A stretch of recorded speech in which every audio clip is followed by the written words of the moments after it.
things out. We love Eden. Anyway. Great. Okay, hey guys. Oh shit, we're still editing? Fuck.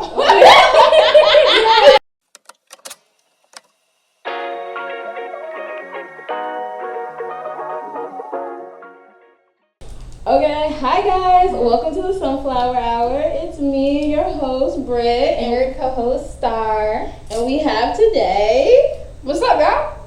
Hey, yo. Oh, no, I'm kidding. Hey, it's Navia. Hi.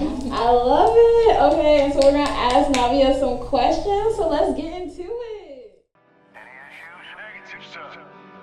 Out here.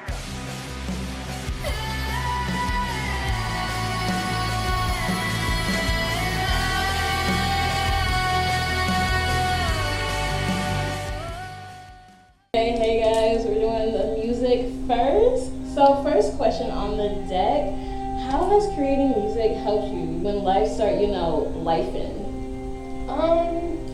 I think every day that I go through something or whatnot, I kind of write about it in my journal. Like if I experience some cocky person at like a bar or something, I'll just write about it and then jot about it later in my book. And then I'll try to create a storyline of certain scenarios that I went through and put it all together and make just magic happen, like a masterpiece. Wait, so you write your songs? I write my music. Sometimes I produce my beats with my brother. Most of the time though, we just buy the beats because it's just way too much work. But we're working on trying to be more patient and making our beats. Yeah. But yeah, I've been writing my music since I was 8 years old, yes, because after I lost my father at the age of 5, that's when I really started going into just poetry and stuff. But then by the age of 16, that's when I was doing what are those open mics and stuff, yeah. So then I did open mics for a while on the streets of New York and stuff, and I had a producer in New York.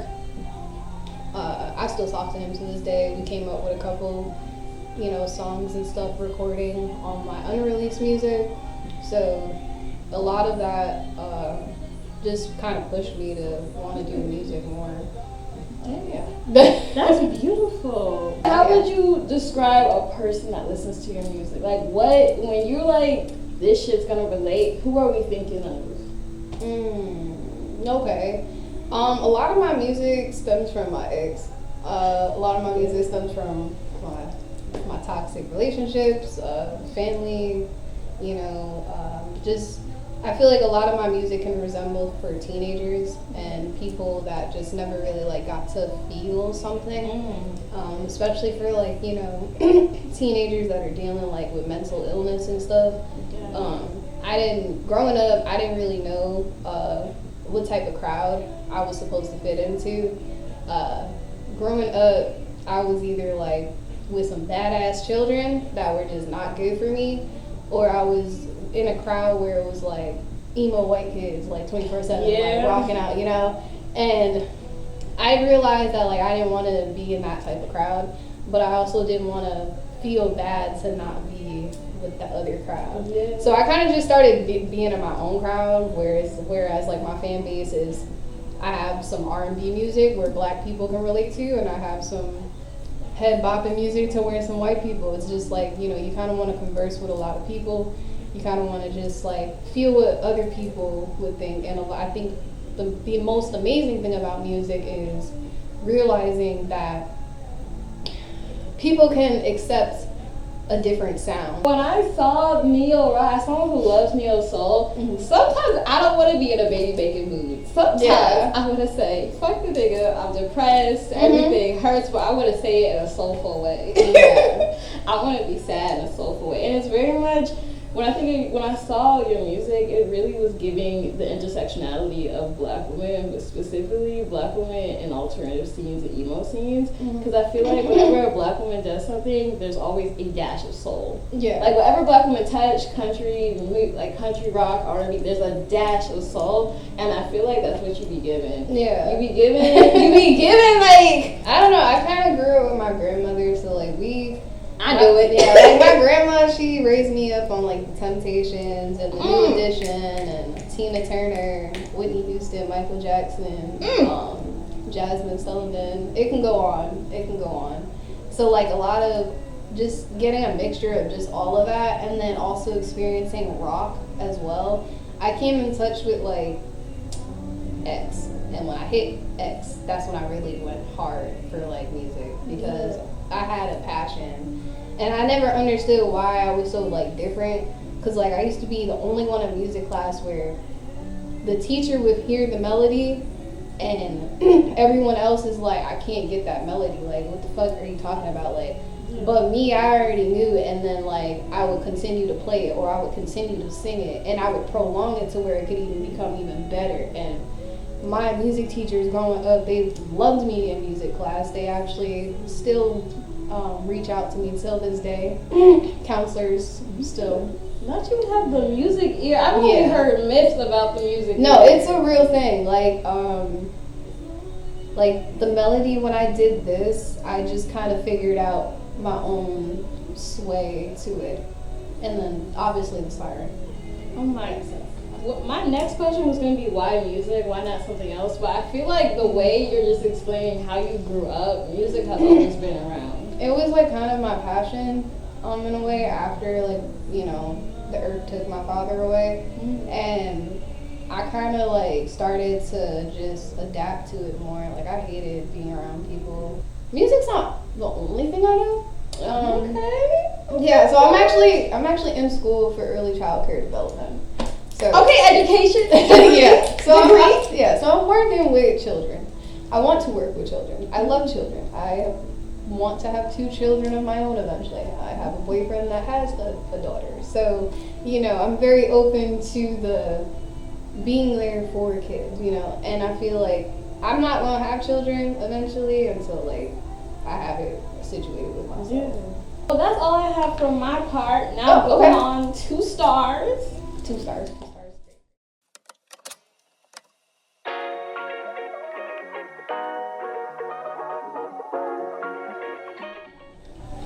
Hey guys, this is Star Section. Here with Navia. We're gonna be asking her some deep questions. Deep questions, because she's the fucking Aquarius. She always want to ask the deep questions. She want to get in my brain. She's a That's Scorpio. what it is. She want to She's get a Scorpio. in my brain. So your name, you go by Navia, right? Navia. Okay, but on your Instagram thingy it says Fallen Angel. Savannah's Fallen Angel. So it's Navia, but my brand is Fallen Angel. So like, just like what I call people, like my fans and everything, I just call them Fallen Angels. Oh, it's so cute. Cause like, you know, I'm thinking like, you know, Meg Thee Stallion, she usually calls her girls hotties, you know. I'm trying to think of other people. Lil Peep, Ghost Boy, Ghost Girl, you know, Sad Boy. You know, there's just certain things like that. So my thing is, I call y'all Fallen Angels. Cause we're all sinners. We're sinners. Literally, I'm gonna show you my tattoo. It's on Instagram. I'm gonna show it to you because it's on my back. Okay. And it's literally like a shattered heart. So it's like you know, we all have flaws and things like that. Yeah. Yeah. Like I love that. my whole thing is like the wing thing, the whole fallen angel facade, whatever you want to call it.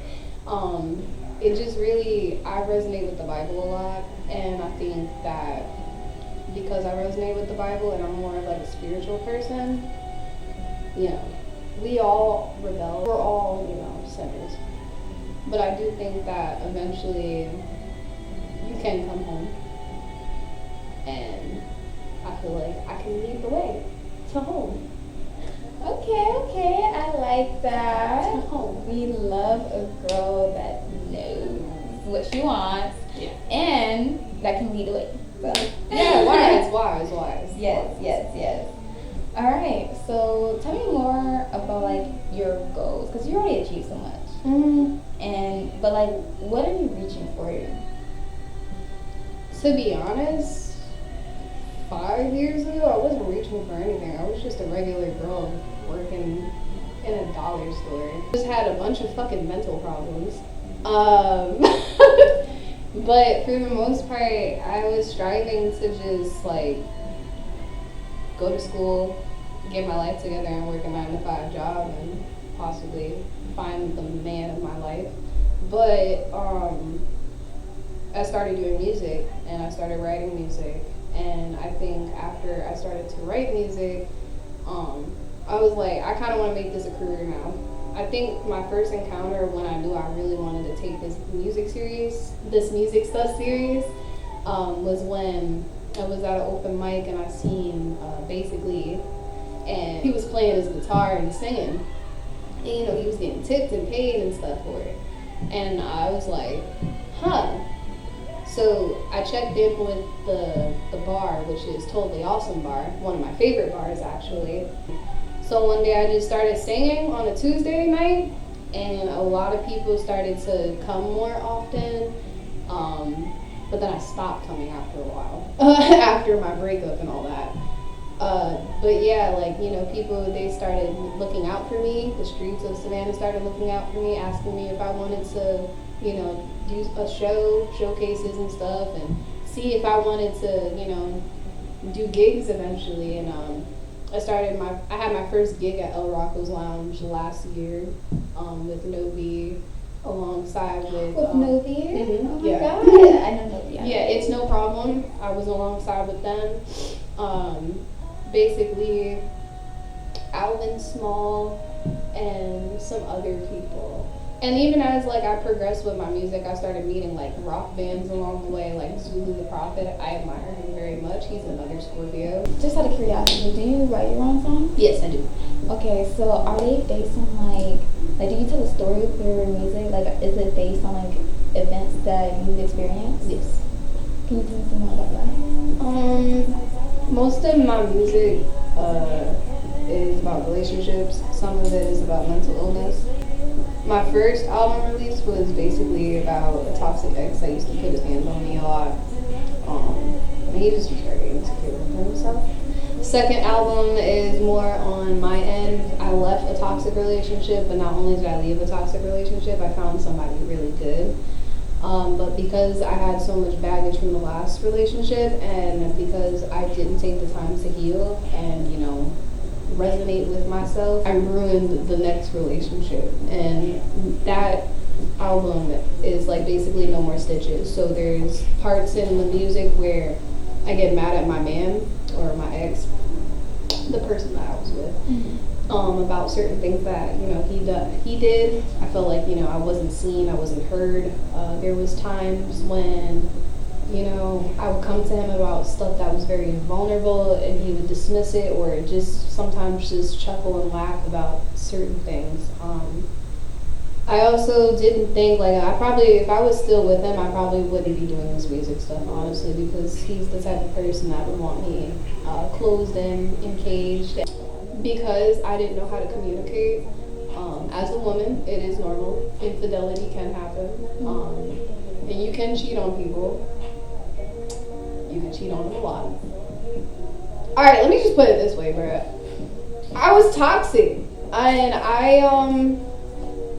you know, you tend to realize that, like, if you really don't take care of yourself, you could be a shitty ass person to the people that are around in your corner that look out for your best interest. And I felt like every time I tried to shine, he would tear it down.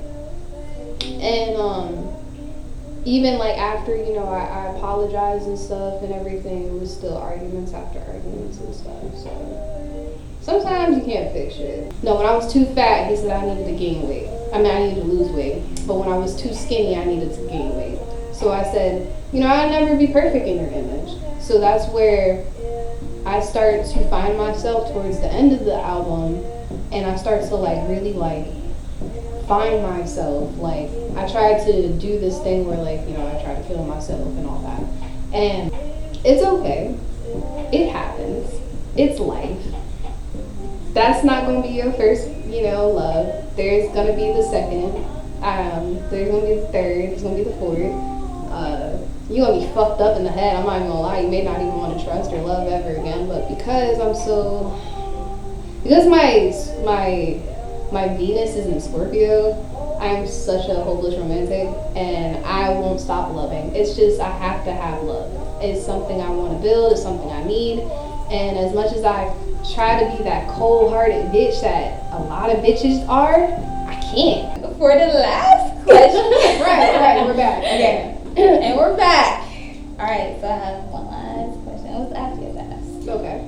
So I have these fortune cookies. Oh God. And I'm just gonna read our fortune together. Okay. Alright? Great. Mine says, many receive advice, only the wise profit by it.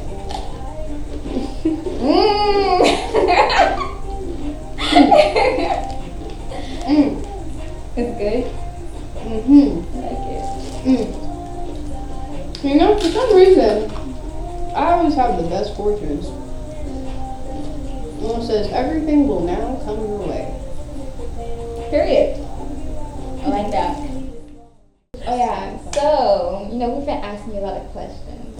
Is there anything that you wanted to ask us? How did you guys come across me? Well, That's her answer. Okay.